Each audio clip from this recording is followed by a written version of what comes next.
ओसी चंपावत और ओसी खोल तीनों ने मिलकर जो एम्बुश बनाया था, और इन तीनों ने काफ़ी 3-4 दिन से काफ़ी टेक्निकली और फिजिकली जो अपने सोर्स के थ्रू काफ़ी मेहनत की, उसके बाद में इसको क्लियर कर पाया। और इस रिलेटेड से हम पूछना चाहता हूँ, रिसेंट 2 मंथ्स को ज्वाइन किया, उसके पहले भी लास्ट 6 मंथ में ऐसा कोई इन्फॉर्मेशन नहीं है हमारे पास, और जैसे ही कोई इन्फॉर्मेशन आएगा आप अपडेट कर देंगे उसके बारे में। सर एक चंपावत पीएस में अनलॉफुल एक्टिविटी प्रिवेंशन एक्ट का केस रजिस्टर किया, तो उसमें स्टोरी ये है कि 4th और 5th को जो टेक्निकल असिस्टेंट है क्लासिकल आर्टिक में, उनके पास एक व्हाट्सएप कॉल आया था।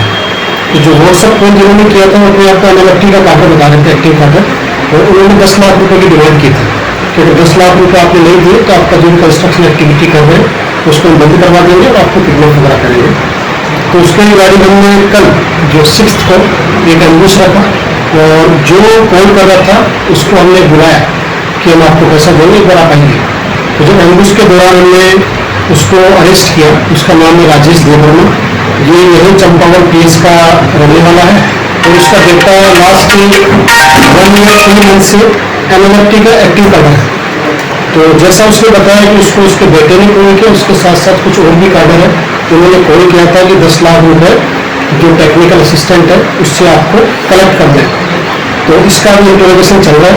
हमने चंपावत पीएस में 120B 386 506 एंड 10 और 13 यूएनएफटी के उन्होंने केस रजिस्टर किया। अभी इंटरोगेशन के बाद में मालूम पड़ेगा कि बाकी और कितनी जगह पे इन लोगों ने अभी तक कलेक्ट किया है, और आगे इन लोगों की क्या क्या एक्टिविटी है, कौन कौन लोग इसमें इन्वॉल्व है।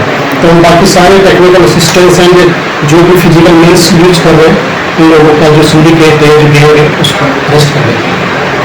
सर जो जिसको अरेस्ट किया पीछे उनके द्वारा कोई केस है? वो पहले कोई केस में रजिस्टर नहीं है, अभी फर्स्ट टाइम में पकड़ा गया, और ये बता रहा है कि इसके बेटे ने इसको कॉल किया था कि आपको टेक्निकल असिस्टेंट से पैसा फर्स्ट टाइम पकड़ा गया। टेक्निकल असिस्टेंट का कोई परेशानी लेने की जरूरत नहीं है, क्योंकि ये जो लोग हैं ये इतने एक्टिव नहीं है, इनकी फाइनेंशियल कंडीशन काफ़ी वीक है, और ये जस्ट थ्रेट दे रहे हैं अपने सर्वाइवल के लिए। तो ऐसा कोई भी किसी को कोई थ्रेट नहीं है।